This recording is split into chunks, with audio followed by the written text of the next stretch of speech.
Selamat sore Kak, sebelumnya izinkan saya memperkenalkan diri. Nama saya Jessica Handayani Manurung dengan NPM 2317051102 dari kelas A.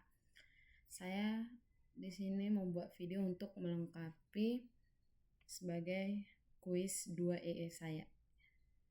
Di sini disuruh membuat contoh studi kasus sistem pakar dengan metode forward chaining atau backward chaining di dalam bentuk slide presentasi. Kemudian jelaskan proses secara lengkap melalui video penjelasannya. Dengan NPM akhiran saya genap dan saya membuat backward chaining, di mana kita disuruh membuat kasus sistem pakar dengan topik bebas. Dan ini instruksi yang dikasih. Kita langsung ke slide presentasinya.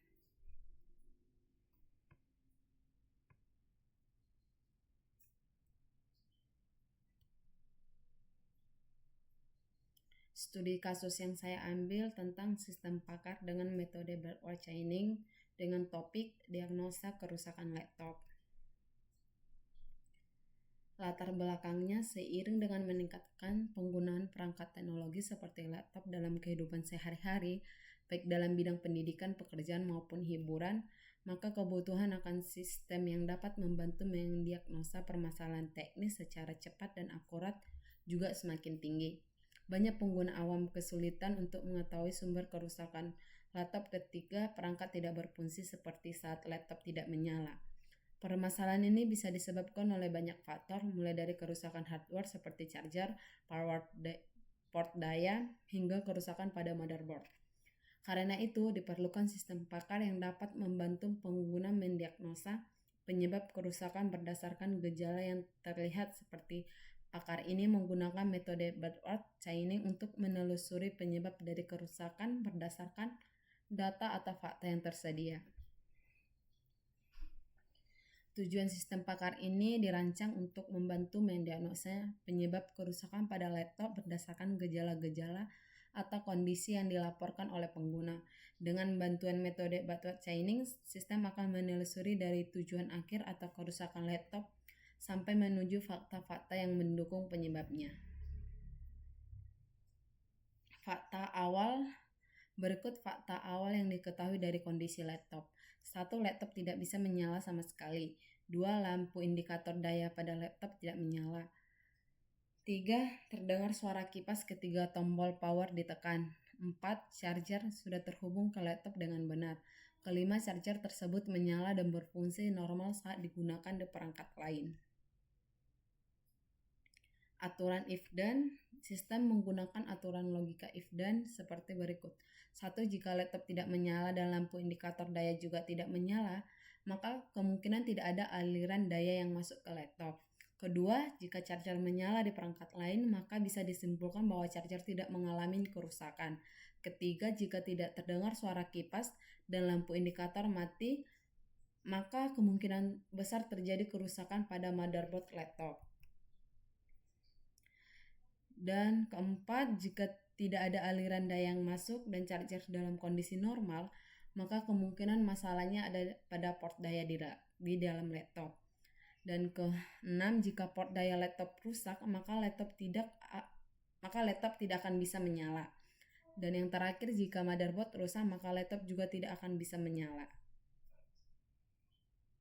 Daftar aturannya adalah lengkap secara logika dalam sistem pakar ini. Aturan 1, jika laptop tidak menyala dan lampu indikator tidak menyala, maka bisa disimpulkan tidak ada aliran daya masuk ke laptop. Aturan kedua, jika charger menyala di perangkat lain, maka disimpulkan charger berfungsi dengan baik. Aturan ketiga, jika tidak terdengar suara kipas dan lampu indikator mati, maka motherboard-nya kemungkinan rusak.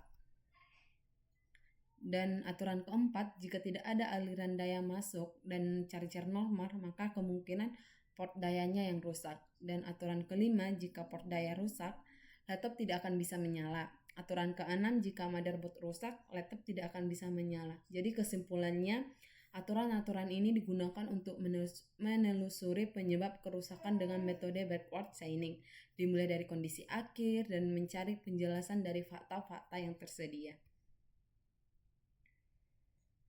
Dan backward chaining itu tujuan akhirnya itu Laptop tidak menyala dengan menggunakan metode Baldwin chaining. Kita mulai dari tujuan ini, kita akan menelusuri ke belakang atau mencari tahu penyebab berdasarkan fakta dan aturan yang tersedia.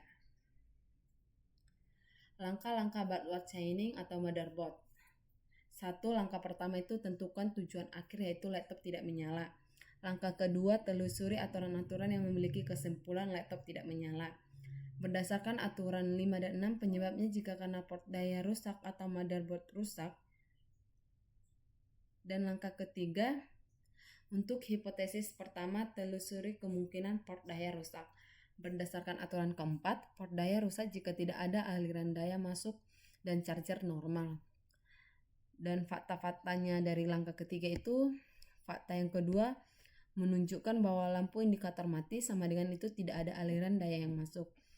Fakta ke-5 menunjukkan charger menyala, charger normal. Maka port daya kemungkinan rusak seperti aturan keempat. Jika benar, maka laptop tidak menyala. Kesimpulan sementaranya itu laptop tidak menyala karena port daya rusak. Langkah keempat, telusuri kemungkinan kedua, yaitu motherboard yang rusak. Berdasarkan aturan 3, motherboard rusak jika kipas tidak berbunyi dan lampu indikator mati. Fakta ketiganya itu tidak terdengar suara kipas. Fakta keduanya tidak terdengar. Fakta keduanya lampu indikator mati. Maka motherboard kemungkinan rusak. Aturan 3, jika benar maka laptop tidak menyala. Aturan 5. Kesimpulan tambahan, laptop tidak menyala juga bisa disebabkan oleh kerusakan motherboard. Kesimpulannya, berdasarkan analisis Baldwin chaining, sistem pakar menyimpulkan 2 kemungkinan penyebab laptop tidak menyala. 1. Port daya rusak karena tidak ada daya yang masuk meskipun charger berfungsi dengan baik. Kedua, motherboard yang rusak, kemungkinan karena tidak ada suara kipas dan indikator daya juga tidak menyala. Maka disarankan untuk membawa laptop ke teknisi untuk dilakukan pengecekan lebih lanjut agar diketahui dengan pasti komponen mana yang mengalami kerusakan. Dan kesimpulan dari sistem pakar yang saya ambil, ini berhasil melakukan diagnosa awal terhadap kerusakan laptop dengan menggunakan metode Baldwin chaining, yaitu menelusuri dari gejala akhir ke fakta-fakta penyebabnya. Dengan metode ini, sistem memberikan 2 kemungkinan penyebab yang dapat dijadikan dasar, seperti tadi port daya atau motherboard, untuk melakukan pemeriksaan lebih lanjut oleh teknik profesional. Sekian slide presentasi kuis EIA saya ucapkan terima kasih.